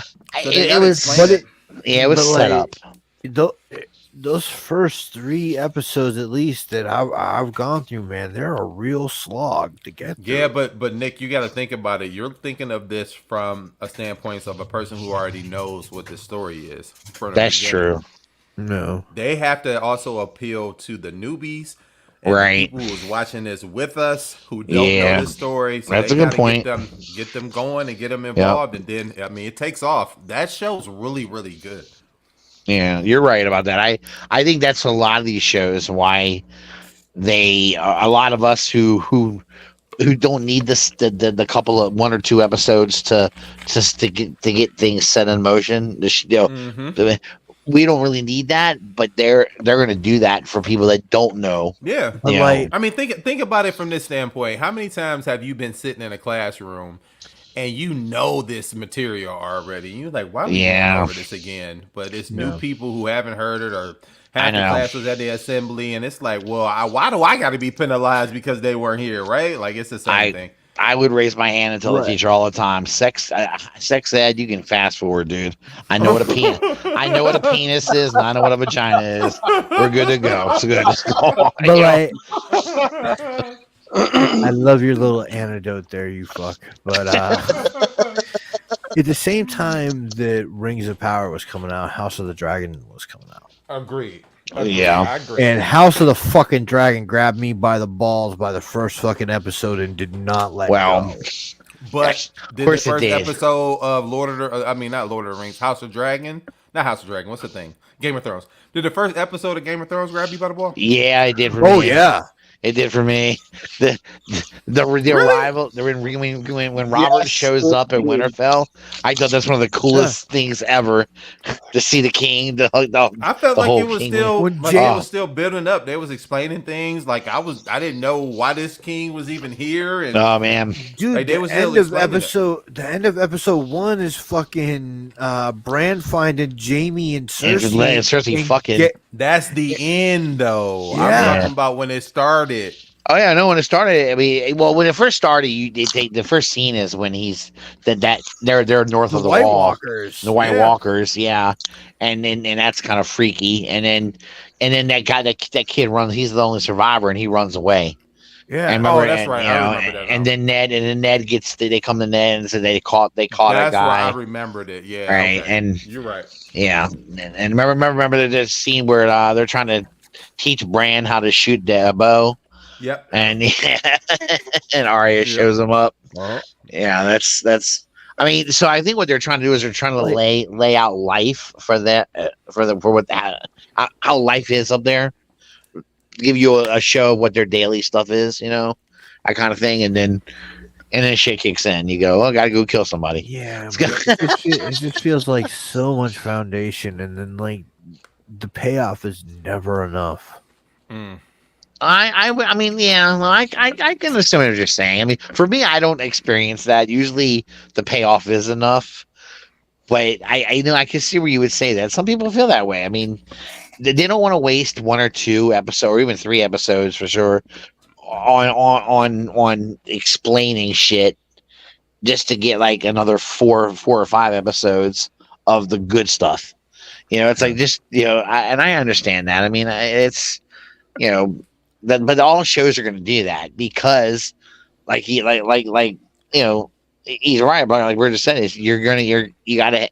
They have to assume people don't know shit. The world, yep. They have to exactly. You have to build up and give you a demonstration of what's going on.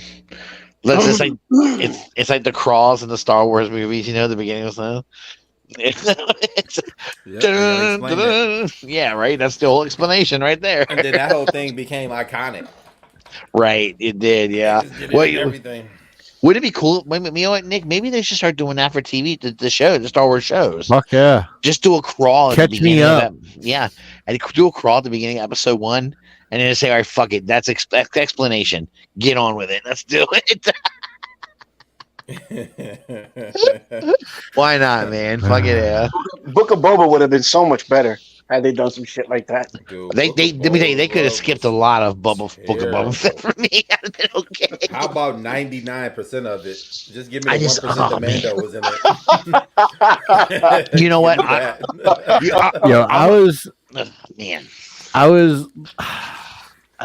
wanted to support Book of Boba, but I was out as soon as the Power Rangers showed up.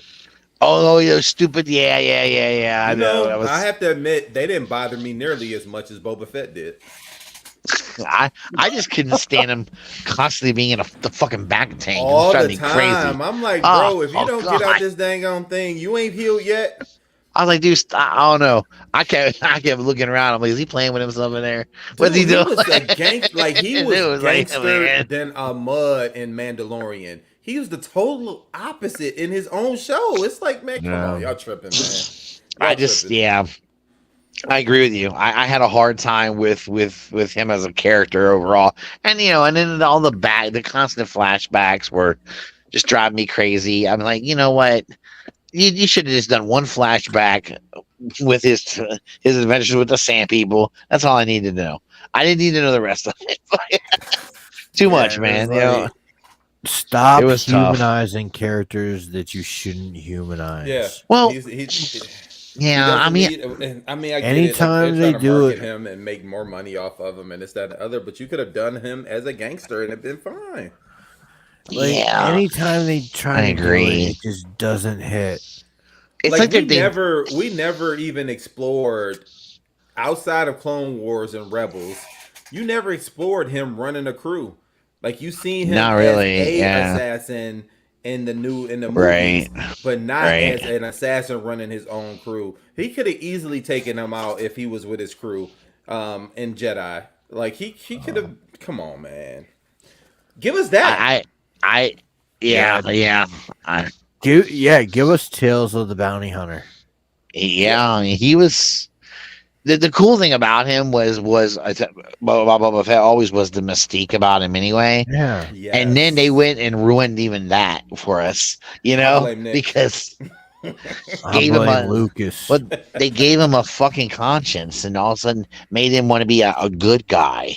Come on, dude. He's a fucking but they even did that in the extended universe. Well, they did because he did turn a page, and but he still did some funked up shit. And then he turned back after he thought Han murdered his daughter. Right, exactly. And then but then he ended up actually training Han's daughter himself how to be a Mandalorian and all that shit. So, she spent time with him and he trained her and she learned a lot and it just made her fighting her. She became one of those Jedi that could just literally really fight, like she don't need a lightsaber. She'll just beat your she just beat your ass with her fist. She don't care. So let me ask you this: would you guys rather watch Boba Fett or Episode 9 again? Oh gosh, well, because somehow Palpatine had to episode 9 has Palpatine, so I can watch Episode 9 and be done in like 2.5 hours, whereas the Book of Boba Fett would take a lot longer to get through. Yeah, and then you can get stoned and laugh at parts of it. I gotta be honest. I'd rather watch Boba. Oh, really? Well, I can see where you'd make that choice too. Ralphie has a thing for black chrysanthemum. I do. To me, in the lore. Yeah. Chrysanthemum was an ass kicker. Yeah, he was. I will say this. He was on another level, and in this show, what they did with practically the entire cast, including Jolly Rancher and the Karate Kids, they just destroyed a whole bunch of characters in that show, and Chrysanthemum was one of them. But I would still rather watch Boba than watch episode 9. And I can't fault you for that because episode 9 is a fucking grease fire. So we get because like the only reason I can say 9 is because I'm a Palpatine fan. So I'd watch 9 again. The only argument that I can think of off the top of my head for watching Boba Fett over 9 is Boba Fett riding the Rancor, and most people hate that shit. I know. I think that shit was fucking hard. Yeah, I thought it was kind of. I did think that was badass. It might have been one of the. It should have been him. It might have been one of the few cool, cool moments. Although I did like, I like Cad Bane, so I'm a big fan of him. So it was fun to see him in live action. I like seeing Cad as well. And then seeing him and Boba Fett kind of go at it, was kind of fun. I don't know. He's really an awesome character, man. And they met as kid when he was a kid, right? Yeah. They met when he was a Yeah. He did. Yeah, he did. They worked together when they were doing that stupid the episode where they were trying to acquire a bunch of bounty hunters. They're testing them. Putting them through all those tests and shit, and him and Cad Bane, they're working together a little bit to save each other's ass. Yeah, I remember that. That was kind of a crazy episode, man. I'm like, damn, we're gonna kill these motherfuckers, dude. Just one thing about Clone Wars, they didn't care if they would kill characters. They didn't give a shit. I love Clone Wars, man. Me too. I'm watching through it again now as we speak. It's great, isn't it? That's so good. The only thing that sucked about it was occasionally there was these dumb, fluffy episodes you just didn't need. But even then, you were kind of like, well, you can find something good about it. Oh, yeah. They were like palate cleansers. Palate cleansers. There you go. Yeah, again, Clone Wars is one of those things where people are like, okay, if you skip to season 4, you're fine. You know what I mean? Like, well, yeah, but you skip to season 4, but there's also some cool shit that happens in 1, 2, and 3 though. It's kind of fun to watch. Yeah, but 1, 2, and 3 are like hard to watch. I don't know. I guess it depends. I think it depends on how much of a fan you are. Yeah, I agree. It depends on how much of a fan you are of that kind of stuff. I mean, I don't know. I like a lot of stuff that happens in the first 3 seasons. So I think if you watch the movie first, the Clone Wars cartoon movie first, then you'll be fine for everything else. Yeah, it's funny you say that. I didn't because that's a good point. Because in the movie is when Ahsoka shows up, right? Is in the movie when he gets when Ahsoka gets sent to Anakin, right? And then I thought that was like funny. Origin almost. Yeah. I do kind. Which prime is that? The MMC Optus Pexis, the General Grant colors. Oh, okay. All right, badass. Yeah, I got it from my birthday. Nice shit. I was pretty awesome. Actually, that was my figure of the year. That was my figure of the year a couple years back. Yeah, the articulation on this thing is nuts. That thing is insane. Yes, sir. I finally found a dead end for the Legacy. I gotta tell you, his legs suck. They drive me crazy. They're all fat. It's like he's got fat legs, dude. The fuck, man. You get my boy fat legs, man. It's fucked up, dude. Here's the problem, Rusty has diabetes. Yeah, man. It's like he's got diabetic legs and shit, man. But I mean, he's not wearing his socks straight from Liberty Medical. Yeah, man. That's for sure. He looked like he needs some Liberty Medical and chubby ass legs. Damn. I like the transformation though. It's fun. It's just in raw bot mode and the legs are crazy. Yeah, he's some chunky ass leg, man. Yeah. Because he basically got the whole back end of the car for his legs, and it's like they didn't do it. It would have been cool if they had arranged for you to be able to like take the back part of the roof of the car and kind of fold it around or something, so it doesn't have that thickness. Man, so you could just for the combine mode. That's nothing about this. Yeah, that's exactly where you're right. That's what they did. They were like, "Fuck that." Exactly what they did. That's going to be half a car. We don't. It's going to fit in the combiner. We don't give a shit. Yeah. That's exactly what it was. To form the arm, I thought was pretty cool. I did think that's pretty badass. That is my favorite. I haven't bought a Transformer since I bought fucking the first version of the Fans Toys Spot Perceptor, whatever one that is. Tesla off 1.0. Off of Brink like 3 or 4 months ago. Dang. I haven't bought a Transformer since then, and I hadn't bought one for like almost a year before that. I'll get them periodically. I'll there's certain ones that'll pop up that I'll go, oh, that looks cool. I'm gonna get that, you know, and I'll grab it. And like this, you should get this, Russ. This thing is dope. Who is that? This is the new Star Toy Blitzwing, the deformation space transformer element old designer. Oh, cool. Phenomenal. I got the deformation a Nemesis Prime. Really fun. I love that thing. Things are pretty cool. That's cool, dude. Yep. This is probably the best blaster out in the market, man. And it's only like $118 shipped. Oh, it's not bad. It's not bad actually. I've got I haven't fucked with hardly much third party shit in a while, man. Damn. Like I just haven't been looking at it. I haven't been shouting, but I'm sure they'll be coming out with some cool shit, but I've got a vacation coming up in 2 months. Well, not even like a month and a half now. And then I'm still trying to go to BotCon. But at the same time, like I'm trying to finish my Transformers collection too, and I only want 2 more figures. What do you want? What do you want?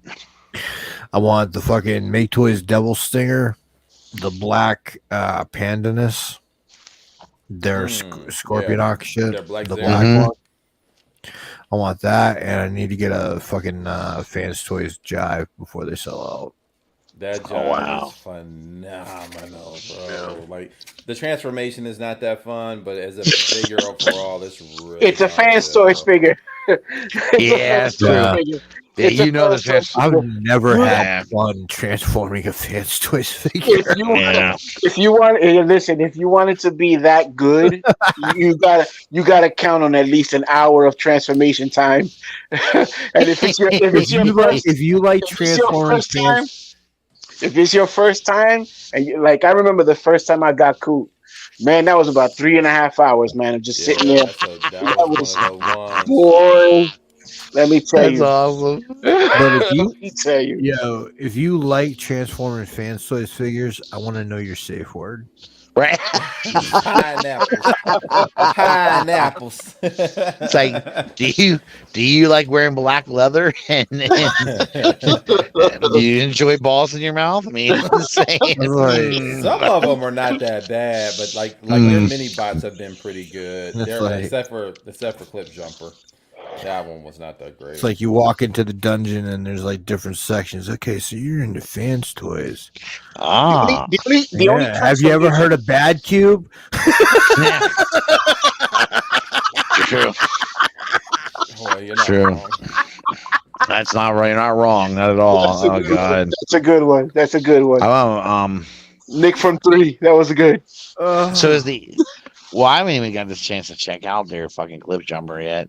I think Phoenix was probably the only transformation that I found to be fun. That was pretty super easy. That was the only one because I'm a fidgeter and I like to take my bots out, clean them up, transform them, clean them up again, put them back up, and then try to set up shelves and whatever. And man, some of them Fans Toys figures made me lose some weight. Fucking awful. Phoenix was easy. Phoenix was nice, and you had a nice finished product in both modes. So much so that I had to get 2 of them, and I really love that figure. That was a great figure. Yeah. But everything else, it's a mind bender. There it is. That's gonna be my sales pitch to Anna. Anna, I gotta start buying some Fans Toy shit because Ralphie says that he lost weight. And I lose weight. It's my sales pitch.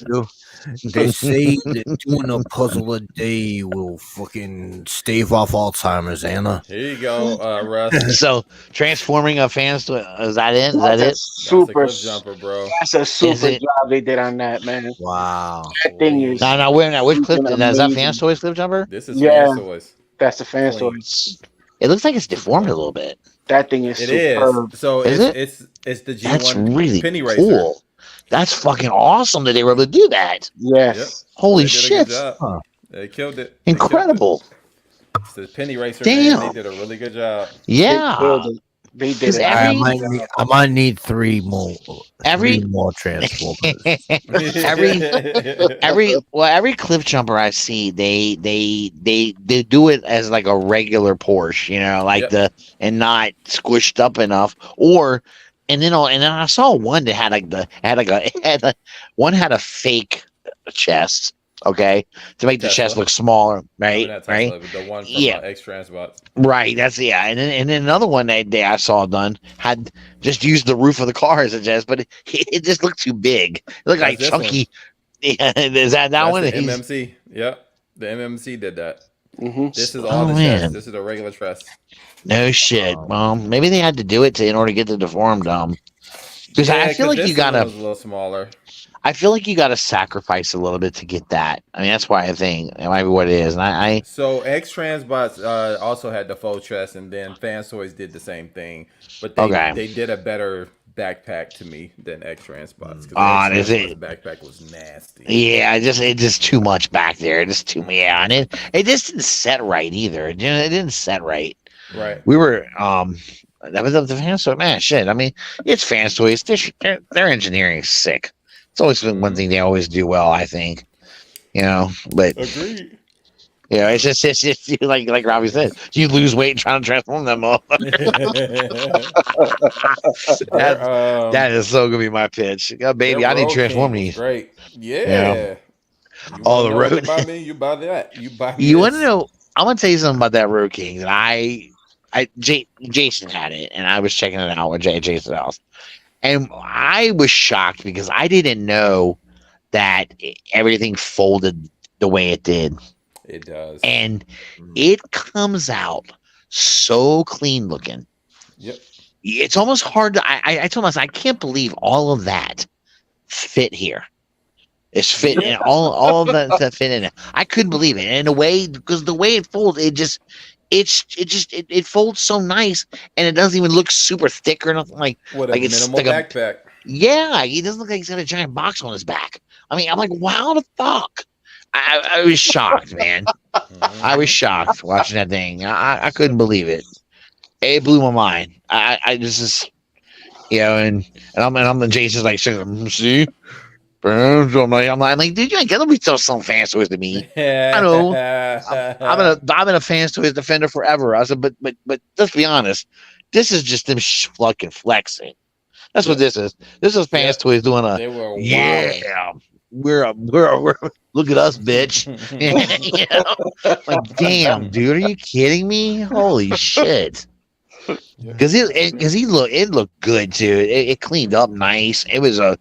I think it was the best Motormaster of the three that were coming out at the time. I liked it the best. I just thought its proportions looked the best to me. I know some people would argue that with me, but I thought it looked the best. Yeah, but that's not like surprising. Most It's not. things- It's not. Like That's true. it's You're crazy that most things that you put head to head, when they've made a figure of it, Fans Toys usually comes out on top. That's true, but I will say there have been cases where I've thought they miss certain cues on a character, but you're right. Most of the time, I do think they kind of win. They true. blew it with sea spray, the first one with that little itty bitty skinny sea spray. I'm like, yeah, nah, but see, I know, but see, I was one of the people that defended that because I said, look, he's a heroic sea spray. He looks heroic. But he's like, yeah. Ever been heroic? And maybe he's trying to turn over a new leaf. I don't know. I mean, you're right. You got a good point. I mean, what's the one I have? Said, I'm gonna drop my cows down to 1,300 a day. I'm gonna lose this weight. Yeah, he was a skinny, like a thinned down version. I gave that thing away. As soon as I seen the 2.0 was coming, I'm like, here, somebody take this off my shelf. I can't remember which one I have. I want to say it's XTB. Yeah, he's a big. Yeah, I love him, but he's a big chunky motherfucker, and I love him, dude. I'm like, yeah, and I'm like, you know what? This I thought maybe they were just trying to do a different look for him, and I got it. But I think most people, when they think of sea spray, unfortunately, they think of that big chunky guy, who's what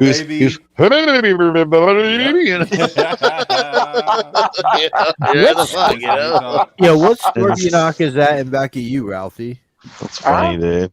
I'm sorry. You gotta be the Hasbro behind boy. you. Oh yeah, this is all Hasbro behind me. Oh, okay. It's all Hasbro. The kids, they get too handsy, and if they're gonna break something, let them break something that I can live with. Right. I still haven't looked at the damage. He went crashing through my closet the other day. Warbotron, Bruticus. That is the Warbotron, but it's the I wanted it to scale. Okay. So I got the oversized one. Oh yeah. Nice. That was pretty fun. Yeah. I remember getting all those pieces to finally come in the mail because they slow rolled the heck out of those. And I got them all. It was like a kid in a candy store.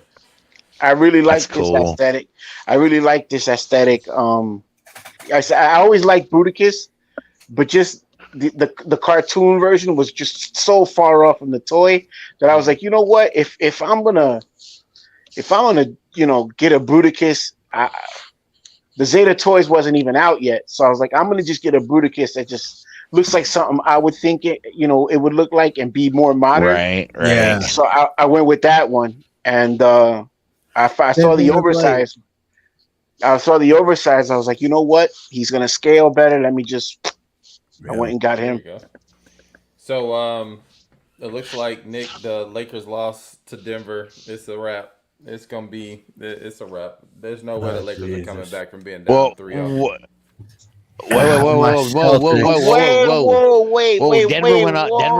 Denver went up 3. They're up 3-0. 3-0. Whoa. That's a wrap. That kind of nullifies the LeBron playing factor. out of his fucking mind. Yeah. Boston about to get cooked too. Unfortunately. So it looks so wow, okay. So we're gonna have Denver and Miami, huh? That's interesting. Yeah, Denver. No, goddamn it, that fucking Eastern Conference series ain't over yet, man. Oh, it's over, dude. They're gonna lose. Hell no, they're gonna lose. I told you, Miami's got a. Feels like they have an on and off switch. I believe in Jalen. Oh no, they have an on and off switch, man. Oh, that's crazy. I've never seen a team like go. They look like shit at points of the season to me, and then they'll play really well. And you're like, "Whoa, this ain't the same team." And then it's crazy, dude. My D&D game is tomorrow night. Well, that's all right. That'll keep you from seeing your boys get their shit torched. Fuck yeah, fuck you and your wizard. Hey, that's why I can talk shit because the wizards off on the bullets. Wizards suck. They ain't going nowhere. So I can talk shit about everyone else. See, when you have a team that ain't in the fuck, you ain't got a horse in the fight, you can just laugh at all the rest of the horses. Yeah, I gotta lose, yeah. Like I remember when we are 11:05. Yeah, all right. Yeah. You want to call it a wrap? Yeah, I already got EE with in the chats, the MPSP family chat and the other chat. There's the links for the hangout. Okay. All right. Cool. We'll go back. Yeah. Hey, yeah, man. Hey, thanks for popping in, you guys. I appreciate it. Thank you both for showing up. Yeah, always a pleasure, man. Always a pleasure. Yeah. Always a pleasure. You two gentlemen more. All right, man. To be around. All right, everybody. All right, as I say every week, peace, love, and hair grease. We're out. Be good to each other. Be Be good to good each to other. each other. Have your pet spayed or neutered.